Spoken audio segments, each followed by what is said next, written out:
So money doesn't bring you happiness. It's never made me happy. I don't measure happy. What do you measure? I measure accomplishments, I measure targets, I measure, who I'm helping, things that I can actually physically measure.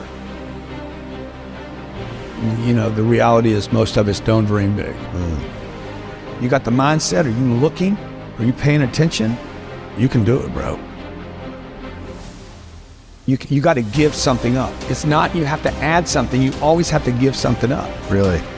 I've never been able to go from here to there and not give up something. They got me here. If you're going to go from zero to a millionaire, when you get to a millionaire, if you want to go to the next level, you want to go to 10 million, you will have to give up the millionaire life.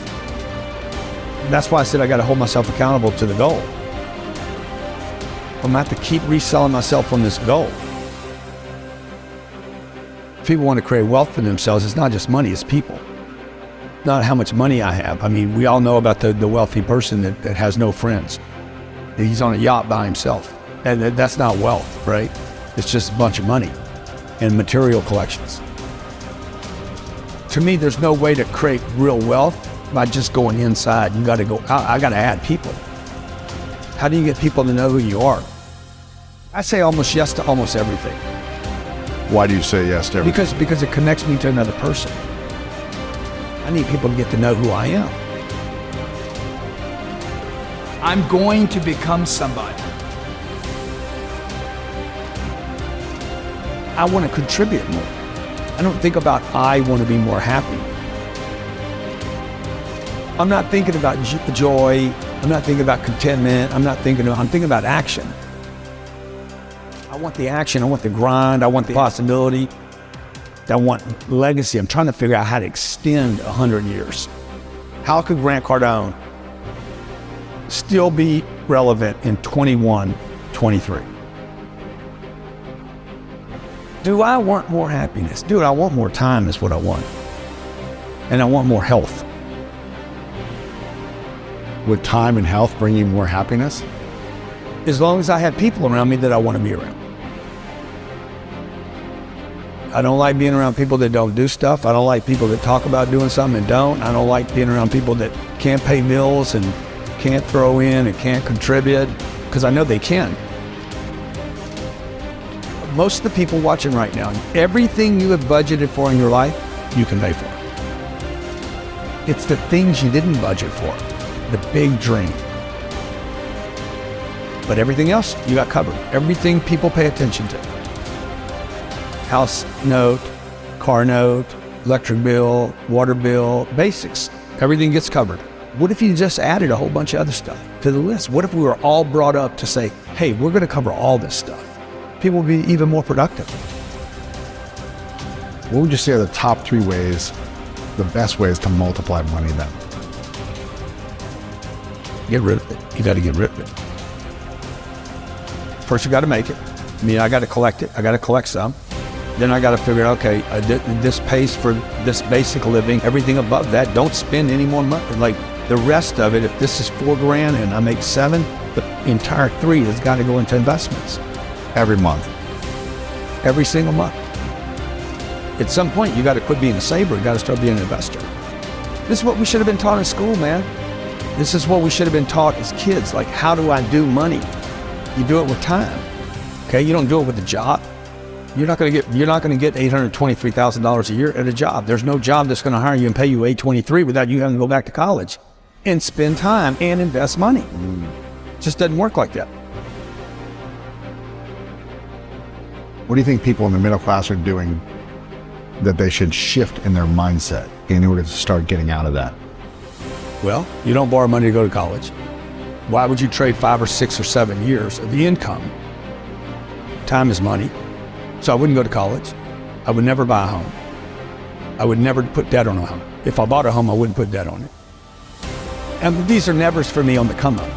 On the come up, yeah. On the come up. Once you have the cash. Dude, once you're wealthy and you want to go buy homes and buy yachts and stuff, well, do whatever you want to do. But on the come up, you would never spend your income. You would never spend primary income on improving the quality of your life. You would only invest And that's what I'm trying to teach my kids. Like Sabrina's, I let her pay all the bills. I've been doing this since she was probably 6. You pay the bill. We don't give them an allowance. I don't think any kid should be given an allowance. Interesting. Why not? If they want money, they become an employee of the company. They work for the company. We give them a series of things to do. We pay them once a year. Okay, we give them a big check at the beginning of the year. That money goes into Cardone Capital. Wow. And they live off the distributions. Come on. Sometimes they'll get a bonus for doing extra stuff. But they don't get the money. They never get the money. It's invested, and they get That the money is distribution. invested, they get the distributions. They will create wealth over the next 10 years. But it'll be their own wealth. It's not something I gave them. If you could only teach your kids 3 lessons about money, Yeah. what would those lessons be? People. Number one, meet people. No one's a stranger. Money's a people game. 2, once you get it, don't lose it. And number 3, invest in things where you can never lose your capital. Now, the person watching this, she's a waitress and she's got 2 kids at home. She's like, I'm never gonna make 800. It's because you already gave up on the idea. Like you never said that's the target, and you keep thinking you got to wait tables, and you quit already. How many people are in debt in America? 40% of people that make $1 million a year still are living paycheck to paycheck. 40%? 40%. But that's not because of inflation. That's because they spent money they shouldn't have spent. They thought they were entitled to because they're millionaires. They live above their means. They live above their investments, not their means. How can we shift the relationship to money that we have so we can have a better experience emotionally and spiritually about money? Anything you're hiding, you're going to have problems with. The secret keeps you sick. First thing I look at every day is my money. I have a great relationship with my money. I'm not just gonna think about it. I'm gonna be somebody today. I'm gonna grow into who I should be. What I've done already is impossible. From where you came from and all these From things. where I yeah. came from, I should be dead. I should have been dead at 25 years old. Or in jail. Messed up forever. Instead I became this guy. And I mean, I'm grateful. And I don't know that I had any breaks. When people say, oh, you had luck, I'm like, You grinded, right? I've been grinding. And I'm proud of the grind. But I wanted to turn into something more than money. I'm going to feel good about a lot of places I go to and a lot of people I meet. Because I made more contributions than I didn't. I gave more than I took.